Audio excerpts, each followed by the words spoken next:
Magandang araw, mga reklamador. Ano ba to? Galit sa drug war, pero lumalala ang problema sa droga. Ano yun? Ano ba talaga ang maganda para sa Pilipinas? Imbisigahan yung drug war sa panahon ni Pangulong Duterte? Sa panahon ni Tatay Digong? O tupagin yung lumalalang problema ng droga ngayon sa Pilipinas? Personally, ayaw kong itatak sa isipan ko na kaya parang lenient tayo masyado ngayon sa droga. Kasi may mga kawani ng gobyerno na nagdodroga. Paano yun? Pero ang punto ko dito sa problema ko ito. Kasi, di ba gusto nilang imbestigahan si Pangulong Duterte sa ICC, sa International Criminal Court, kasi kasi dahil sa maraming biktima ng extrajudicial killing maraming namamatay dahil sa extrajudicial killing, kaya ganun ang gusto nila.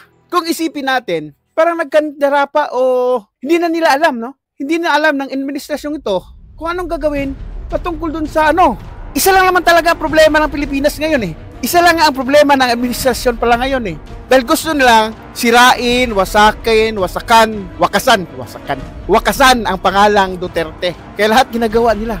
Pero hindi nila alam, nalilito sila sa kanilang gagawin eh. Pero hindi nila alam, itong ginagawa nila ngayon ng investigasyon, kaliwat ka ng investigasyon dito sa Pilipinas, tungkol dito sa extrajudicial killing dahil sa drug war, parang tinutulungan nila ang si former President Duterte na maiwas doon sa investigasyon ng ICC, kasi sila na mismo mapatunayan natin ngayon nga pwede palang imbestigahan ng mga Pilipino, pwede palang imbestigahan ng mga sangay ng gobyerno ng Pilipinas ang paratang ng extrajudicial killing.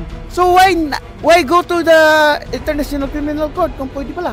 Nakakabingi na tong ganitong pangyayari. ICC, tapos may investigasyon dito, kahit ano na lang, Ang ayaw lang nilang gawin ay yung mag-file, doon sa korte. Ayaw nila yun. Sana kung gusto na yung mga congressman din na gusto talagang imbestigahan sa ICC si Duterte, hindi sana nila ginawa ang investigasyon na yan.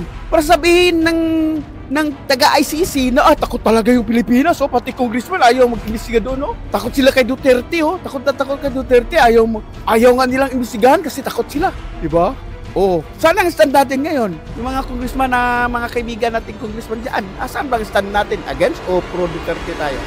Nalilito nga lang kayo, no? Nalilito tayo kung ano talaga ang gagawin para i-pin down si Duterte. Mahirap yun. Gusto natin siyang ibaon, pero tayo mismo ang tumutulong para maiwasan niya yun, no? Kasi gumagana nga pala. Gumagana gumagana ang batas sa Pilipinas. Siguro may iba tayo ng pananaw. Instead na tutukan natin yung drug war ng nakalipas na administrasyon, kasi tapos pag may makitang may mahuli na mga droga, di ba? Sabihin na kasi faking drug war yun, faking drug war, kaya hindi na ubos yung droga, faking drug war. Ano ba yun? Kung hindi lang sana puro investigasyon against sa drug war sa panahon ni Pangulong Duterte, sana natutukan yung problema sa droga ngayon. Magtrabaho nga kayo ng maayos.